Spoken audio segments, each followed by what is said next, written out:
আসসালামু আলাইকুম বন্ধুরা, সাদেক ইউবি চ্যানেলের পক্ষ থেকে সকলকে অভিনন্দন ও শুভেচ্ছা। আশা করি সকলে ভালো আছেন। আজকে আপনাদের সামনে যে টিউটোরিয়ালটি নিয়ে এসেছি সেটি হলো একটি এলজি টিভি, অর্থাৎ এই এলজি টিভিটি একটি অরিজিনাল অর্থাৎ মালয়েশিয়ান। এই যে সিআরটি মনিটরটি দেখতে পাচ্ছেন সেটা মালয়েশিয়ান। সেই টিভিটি আজকে আপনাদেরকে কাজ করে দেখাবো। সেটির সমস্যা হলো এটিতে কোনো ডিসপ্লেতে আলো আছে কিন্তু রিস্টেজ লাইন, অর্থাৎ এখানে আলু আছে, অর্থাৎ এটাকে এক কথায় যদি আমি বলি, অনেকে আমাকে রিকোয়েস্ট করেছেন, ভাইয়া কালার টিভিতে আলু আছে কিন্তু সাউন্ডও নাই, ছবিও নেই।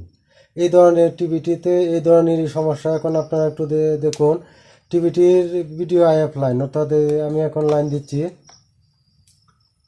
দেখুন টেলিভিশনটিতে ভিডিও আইএফ লাইন, এই ভিডিও আইএফ লাইনও বলে থাকি আমরা, রিস্টেজ লাইনও এটাকে বলে থাকি। এই যে চিকন চিকন যে আপনার সুতার মতো যে সাদা সাদা অংশটি দেখতে পাচ্ছেন সেটি হলো রিস্টেজ লাইন বা ভিডিও আইএফ লাইন। কালার দেখুন আপনারা ঠিক আছে, অর্থাৎ কালার ঠিক আছে, মানে ক্রোমা সেকশন ঠিক আছে। আবার যেহেতু সাউন্ড নেই এবং ছবিও নেই, এখানে দেখুন আপনার একটা টেলিভিশনটি যেহেতু এলজি, এখানে একটি এলজি মনোগ্রাম এখানে আসার কথা এবং এটা এসে আবার কিছুক্ষণ পর আবার চলে যাওয়ার কথা, কিন্তু পিকচারটি শুধু আলু দিয়ে যাচ্ছে, আলুটি অফ হচ্ছে না। তার মানে এটা ভিডিও আইএফ সেকশনের সমস্যা, সেটা আপনাদেরকে কাজ করে দেখাবো। এ বিষয়ে যেহেতু অনেকে আপনারা রিকোয়েস্ট করছেন, আপনারা আশা করি মনোযোগ দিয়ে কাজটি দেখবেন, দেখলে আশা করি আপনারাও পারবেন।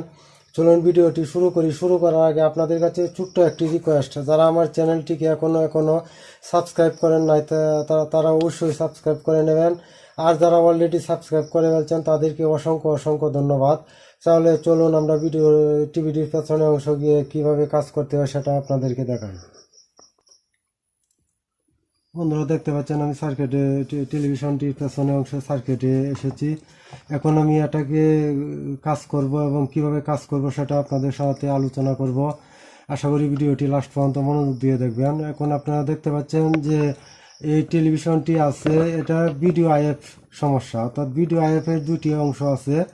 একটি দেখুন আমি আপনাদেরকে বোঝানোর সুবিধার্থে দেখাচ্ছি। এখানে এখানে যে সার্কিটটা, এই যে পিকচার টিউবের বেজ অর্থাৎ হোল্ডার বেজের যে সার্কিটটা দেখতে পাচ্ছেন, এটা হলো ভিডিও আউটপুট। এখানে হলো ভিডিও আউটপুট সেকশন, এবং ভিডিও যে উৎপাদন হয় সেটা উৎপাদন হয় এই আইসির এই প্রান্তে। অর্থাৎ এখানে যে 1 2 3 4 5 6 7 8 9 10 11 12 13 নম্বর 12 এবং 13 নম্বর পিন দিয়ে এবং 25 থেকে 28 নম্বর পিন পর্যন্ত এখানে ভিডিও আইএফ উৎপাদন হয়। সে বিষয়ে আমার এই আইসি পরিস্থিতি সম্পর্কে একটি ভিডিও দেওয়া আছে, এই ভিডিওর আই বাটনে দিয়ে দেবো। আশা করি আপনারা সেই ভিডিওটিতে দেখবেন, তাহলে আপনারা এই পিন সম্পর্কে আপনারা আরও পরিচিত হতে পারবেন। এখন আমি যে কাজটা করব, অর্থাৎ যেহেতু টেলিভিশনটিতে কোনো ছবি নেই এবং সাউন্ডও নেই, ভিডিও আইএফ র্যাক অর্থাৎ যে ভিডিও আইএফ বা রিস্টেজ লাইন সামনে আপনারা এতক্ষণ দেখলেন, সেই রিস্টেজ লাইন থাকা অবস্থা যদি সাউন্ড ঠিক থাকতো তাহলে আমরা ধরে নিতাম সেটা ভিডিও আইএফ আউটপুটের সমস্যা, অর্থাৎ এই আউটপুটটিতে এখানে এই সার্কিটটিতে আমরা সমস্যা মনে করতাম। যদি সাউন্ড ঠিক থাকতো, যেহেতু সাউন্ডও নেই এবং এই রিস্টেজ লাইন অর্থাৎ ছবিও নেই সাউন্ডও নেই, অর্থাৎ শুধু পিকচার টিউবে শুধু আলু আছে, অর্থাৎ রাস্টার ঠিকই আছে কিন্তু কালারও ঠিক আছে, কিন্তু সাউন্ডও নেই আলুও নেই। তার কারণে আমরা ইনপুট সেকশনটা এখানে আমরা প্রথমে চেক করব। প্রথমে ইনপুট সেকশনটা কিন্তু এখানে 12 এবং 13 নাম্বার আইসির 12 এবং 13 নাম্বার পিনে। এখানে একটা জিনিস লক্ষ্য করুন আপনারা যে 12 নাম্বার পিন যেটা দেখতে পাচ্ছেন, 12 নাম্বার পিনটা, সেটা দিয়ে ফ্লাইব্যাক থেকে একটা ভোল্টেজ সাপ্লাই দেওয়া হয়, এখানে 5 ভোল্ট। 12 নাম্বার পিন দিয়ে 5 ভোল্ট সাপ্লাই দেওয়া হয় এবং 13 নাম্বার পিনে ফ্লাইব্যাক অর্থাৎ আইসি থেকে ফ্লাইব্যাকে একটা ভিডিও পালস এখানে ফ্লাইব্যাকে দেওয়া হয়। যদি এই পালসটা ঠিক না থাকে তবুও কিন্তু এই রিস্টেজ লাইন দেখাবে। এই 13 নম্বর পিন থেকে যে পালসটা ফ্লাইব্যাগের এখানে অর্থাৎ প্লাইব্যাগের 1 2 3 4 5 6 7 8 নাম্বার পিনে এই পালসটা দেওয়া হয়। আর যে 9 নাম্বার পিনে 9 নাম্বার পিন থেকে একটা ভোল্টেজ এই আইসিতে জঙ্গল আইসিতে আসে এবং এই আইসিটা এই ভোল্টেজের মাধ্যমে স্টার্ট হয়। এখন আপনাদেরকে আমি লাইন দিয়ে এই ভোল্টেজগুলি মেপে দেখাবো যে এখানে সমস্যা না ভিডিও ইনপুট সেকশন, অর্থাৎ ভিডিও এখানে সৃষ্টি হচ্ছে এবং এখানে ফ্লাইব্যাক থেকে একটি ভোল্টেজ আসছে এবং এখান থেকে একটি ক্ষুদ্র ভোল্টেজ এখানে আপনারা লক্ষ্য করতে দেখতে পারবেন নিশ্চয়ই। এই যে একটি পিএফ দেখতে পাচ্ছেন, পিএফ যে ক্যাপাসিটার, এই পিএফটি দিয়ে এখানে অর্থাৎ এই ফ্লাইব্যাগের 9 নাম্বার পিনে সেটা একটা পালস দেওয়া হয়। পালসের কারণে সামনে আমরা ছবিটা দেখতে পাই। আশা করি আপনারা আমি দীর্ঘক্ষণ বোঝানোর পরে অবশ্যই বুঝতে পারছেন। তারপরেও যদি বুঝতে অসুবিধা হয় আমি কাজ করতে গিয়ে আরও আপনাদেরকে বোঝাবো। আশা করি আপনারা আমার সাথে থাকবেন। আমার মিটারে কাটা এবং সার্কিট উভয় দিকে আপনারা একটু খেয়াল রাখবেন আশা করি। যেহেতু এখানে অল্প ভোল্টেজ, যেহেতু 5 ভোল্টেজ বা যে পালসটা দেওয়া হয় সেটা আরও কম ভোল্টেজ, যার কারণে আমি মিটারটা এখানে 10 ভোল্ট রেঞ্জে আপাতত সংযোগ রাখবো। প্রয়োজনে আরও কমানো হতে পারে, সেটা আপনারা এখন দেখেন আমি টিভিটিতে লাইন দিয়ে নিচ্ছি।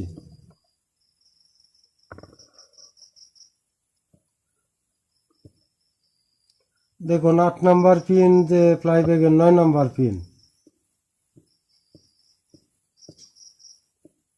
9 নাম্বার পিনে এখানে ভোল্টেজটা ঠিকই আছে, এখানে আউটপুটও হচ্ছে। আপনারা একটু লক্ষ্য করে দেখুন, আশা করি আপনারা দেখতে পাচ্ছেন এই যে মিটার কাটাটি, এই যে রেজিস্টারটা এখানে আপনাদেরকে একটু ক্লিয়ার করে দেখাই। লাইনটি বন্ধ করে নিচ্ছি আবার। আপনারা দেখুন এই যে 9 নাম্বার পিন দিয়ে, অর্থাৎ ফ্লাইব্যাগের 9 নাম্বার পিন থেকে এখানে একটি রেজিস্টার হয়ে ভোল্টেজটা এইদিকে সাপ্লাই দিচ্ছে এবং এইদিকে হয়ে দেখুন আপনারা লাইনটি সরাসরি এখানে দেখা যাচ্ছে, অর্থাৎ লাইনটি এখানে এসেছে। আপনাদেরকে আমি মিটার দিয়ে লাইনটি দেখিয়ে দিচ্ছি। মিটারের যা বোঝার অংশটি সেটা দিয়ে আপনাদেরকে দেখাচ্ছি এই লাইনটি কোনটি। আপনারা দেখুন এই লাইনটি এখানে, অর্থাৎ এখান থেকে একটি রেজিস্টার দিয়ে এখানে এসে তারপর এখানে যে 12 নাম্বার পিন, অর্থাৎ যে জঙ্গল আইসির 12 নাম্বার পিনে এই ভোল্টেজটা এখানে 5 ভোল্টেজ দেওয়া হয় 12 নাম্বার পিনে। আর 13 নাম্বার পিন দিয়ে এখান থেকে একটা পালস, আপনারা এখানে যে সিরামিকটি আমি অর্থাৎ যে একটি ক্যাপাসিটার মনে হয় না, ক্যাপাসিটার না, পিএফ, এখানে যে পিএফটি দেখতে পাচ্ছেন, এই পিএফটি দিয়ে এই পালসটি এখানে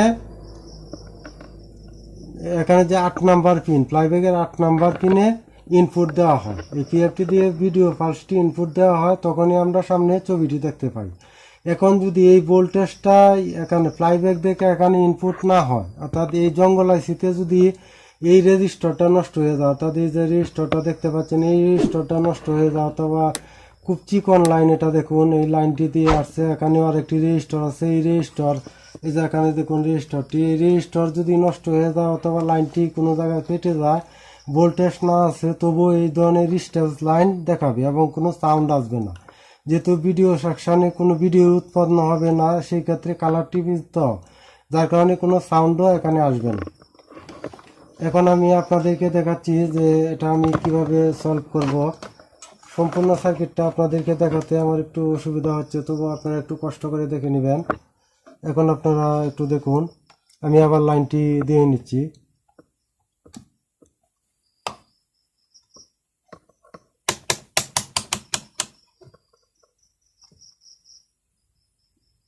আমি লাইনটি দিয়ে নিলাম। এখানে দেখুন লাইনটা এখানে আসছে, এই যে 5 ভোল্টের মতো। এই কালার টিভি হালকা একটু ভোল্টেজ আপ ডাউন হতে পারে, অর্থাৎ 4.5 ভোল্ট, 4.5 ভোল্ট এখানে এসেছে। এই ভোল্টেজটা দেখুন এখানেও এসেছে। এখন এই লাইনটা কিন্তু এখানে এসেছে।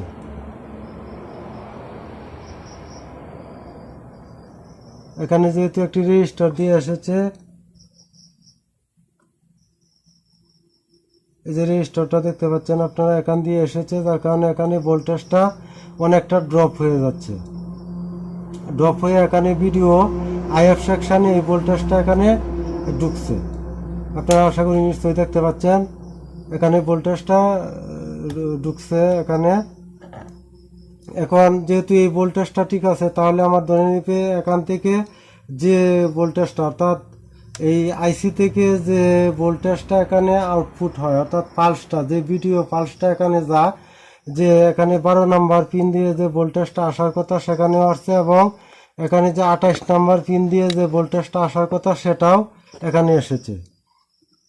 যেহেতু সেই ভোল্টেজগুলি এখানে এসেছে, এখন আমি ধরে এখানে যা এখানে যে পিএফ দিয়ে যে পালসটা এখানে যাচ্ছে সেটাকে এখন আমি চেক করব। আমি আবারও লাইনটা দিয়ে নিচ্ছি।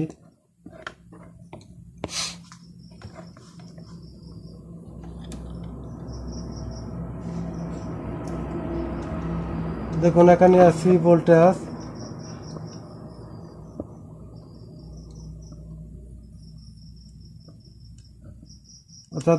অর্থাৎ এই লাইনে এখানে কোনো ভোল্টেজ শো করছে না। এখানে দেখেন, তাহলে এখানে ধরে নেব আমরা এখানে যে রেজিস্টারটা আছে সেটা মনে হয় নষ্ট। সেটা আপনাদেরকে এখন খুলে মিটার দিয়ে মেপে দেখাবো রেজিস্টারটা ঠিক আছে কিনা।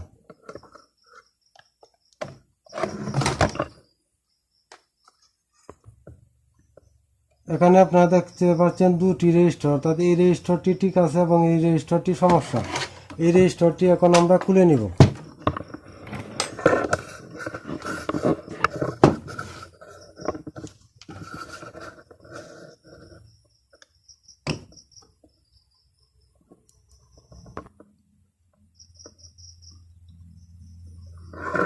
এখন আমি এই মানের একটি রেজিস্টার এখানে লাগিয়ে নেব। লাগানোর পরে দেখা যাক কি হয়।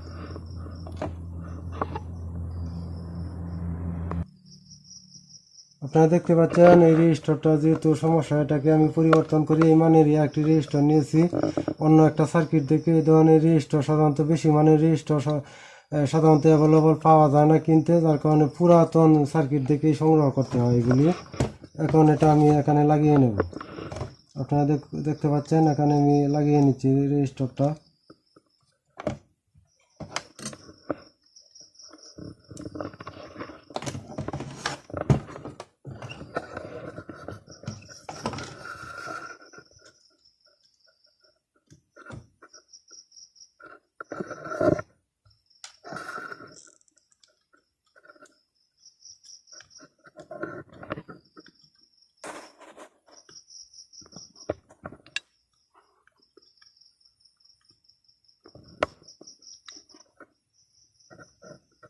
রেজিস্টারটা লাগানো হয়ে গেছে। এখন আমরা অপর প্রান্তে লাইন দিয়ে দেখব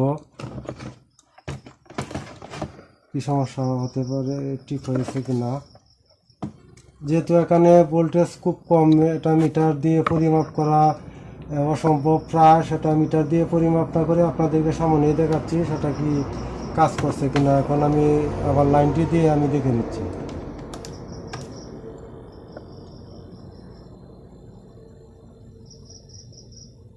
হ্যাঁ বন্ধুরা, ঠিক হয়ে গেছে। আপনাদেরকে আমি এখন দেখাচ্ছি। আপনারা দেখুন, আমি এখন আপনাদেরকে সামনের অংশ দেখাচ্ছি।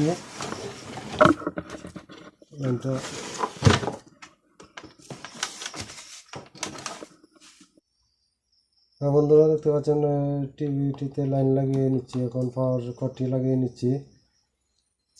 লাগানোর পরে দেখুন এই যে এলজি লেখাটা আছে এবং কোনো স্টেজ লাইন এখানে নেই, এবং এলজি লেখাটিও আছে। এই যে এলজি লেখাটি সেটা চলে গেছে এবং রাষ্ট্র চলে গেছে, শুধু এলজি লেখাটি দৌড়াদৌড়ি করতেছে। অর্থাৎ এটাই হলো টেলিভিশনের স্বাভাবিক পর্যায়ে, এটাই এইভাবেই চলবে, এটাই হলো স্বাভাবিক। আশা করি আপনারা বুঝতে পারছেন। যদি বুঝতে তারপরেও কারো অসুবিধা হয় আমাকেও কমেন্ট বক্সে জানাবেন, আমি আপনাদেরকে উত্তর দিয়ে সহযোগিতা করব। এবং যদি আপনারা কোনো কাজ সম্পর্কে বুঝতে অসুবিধা হয় অবশ্যই আমাকে কমেন্ট করবেন। আমি প্রয়োজনে আপনাদেরকে আবার ভিডিও করে দেব। আজকে এই পর্যন্ত বিদায় নিলাম। ভিডিওটি যদি ভালো লাগে তাহলে অবশ্যই একটি লাইক দেবেন। আল্লাহ হাফেজ।